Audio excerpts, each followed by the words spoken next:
नमस्कार दोस्तों। दो देशों ने एक ही साल में आज़ादी पाई। भारत ने सन 1947 में और चीन ने सन 1949 में। लेकिन आज चीन दुनिया की दूसरी सबसे बड़ी अर्थव्यवस्था है और भारत तेजी से बढ़ रहा है पर अभी पीछे है। तो सवाल यह है, ऐसा क्या हुआ कि चीन इतनी तेजी से दुनिया की फैक्ट्री बन गया? आखिर किस रहस्य ने चीन को सुपर पावर बना दिया? चीन की तबाही से शुरुआत है 1949 से 1976। 1949 में चीन आज़ाद हुआ, लेकिन देश की हालात बहुत खराब थी। गरीबी, अकाल, विदेशी ताकतों का दखल, जापान का कब्जा, अंतर्गृह युद्ध। इसके बाद माओ जेदांग आए। उन्होंने नई नीतियां चलाई, लेकिन ग्रेट लीप फॉरवर्ड और कल्चर रेवोल्यूशन ने चीन को और पीछे धकेल दिया।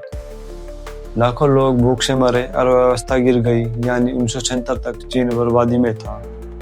भारत और चीन लगभग एक जैसी स्थिति में थे। वह आदमी जिसने चीन की किस्मत पलट दी 1978। 1976 के बाद सत्ता में आया एक नाम, डेंग शाओपिंग। यह वही शख्स था जिसने चीन की दिशा बदल दी। 1978 में डेंग ने कहा, बिल्ली काली हो या सफेद फर्क नहीं पड़ता, बस चूमा पकड़नी चाहिए। यानी विचारधारा नहीं, नतीजे मायने रखते हैं। और फिर शुरू हुआ चीन का असली खेल। चीन ने दुनिया के लिए अपने दरवाजे खोल दिए। सन 1978 में और 1990 में भारत ने सन 1991 में अपनी अर्थव्यवस्था खोली, लेकिन चीन ने यह काम 13 साल पहले सन 1978 में कर दिया था। डेंग ने बनाया स्पेशल इकोनॉमी जोन, विदेशी कंपनियों को टैक्स में छूट, 100% फॉरेन इन्वेस्टमेंट की आज़ादी, सस्ता मजदूर, तेज फैसले। और फिर क्या हुआ? दुनिया की बड़ी बड़ी कंपनियां चीन में उतर पड़ी। सैमसंग, एप्पल, सोनी सब ने अपनी फैक्ट्रियां चीन में बना ली। दुनिया की फैक्ट्री बनने का रहस्य, चीन ने 3 चीजें की।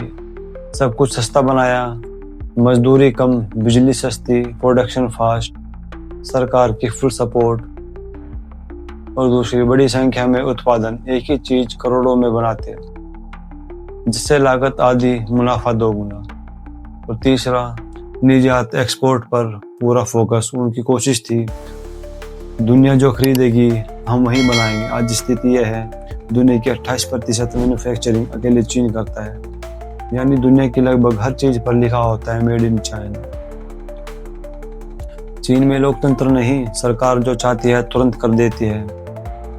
हाईवे, एयरपोर्ट, बड़ी बड़ी फैक्ट्रियां, technology park, high speed rail, सब कुछ बिजली की रफ्तार से बनाया गया। वही काम भारत में लोकतांत्रिक प्रक्रिया की वजह से बहुत समय ले लेता है। चीन ने टेक्नोलॉजी में खेल पलट दिया। चीन ने आईटी की तरह नहीं, बल्कि हार्डवेयर टेक्नोलॉजी को पकड़ लिया। Mobile, TV, laptop, drone, 5G, high speed train. आज दुनिया की 70% मोबाइल निर्माण चीन में होती है। DJI दुनिया की सबसे बड़ी ड्रोन कंपनी चीन की है। 5G की सबसे बड़ी कंपनी हुआई चीन की है। ये टेक्नोलॉजी चीन को सुपर पावर बनाने में सबसे बड़ी वजह बनी। और भारत क्यों धीमा रहा? भारत की प्रगति में रुकावटें, सन 1991 में बंद अर्थव्यवस्था, ज्यादा फैसले लेने में देरी, मैन्युफैक्चरिंग में कम ध्यान, राजनीतिक स्थिरता, कई बार कमजोर। लेकिन यह कहानी यहीं खत्म नहीं होती। भारत अब मैन्युफैक्चरिंग पर भी फोकस कर रहा है। एप्पल, सैमसंग अब भारत में भी बड़े पैमानों पर बन रहे हैं। यानी रेस अभी खत्म नहीं हुई, असली मुकाबला अब शुरू हुआ है। 2 देश, 2 कहानियां। एक ने दुनिया की फैक्ट्री बनने का सपना देखा, तो दूसरे ने दुनिया की टेक्नोलॉजी और सर्विस जीत ली। चीन आज आगे है, लेकिन भारत की रफ्तार भी अब दुनिया देख रही है। आपकी नज़र में 2035 में कौन सुपर पावर होगा, भारत या चीन?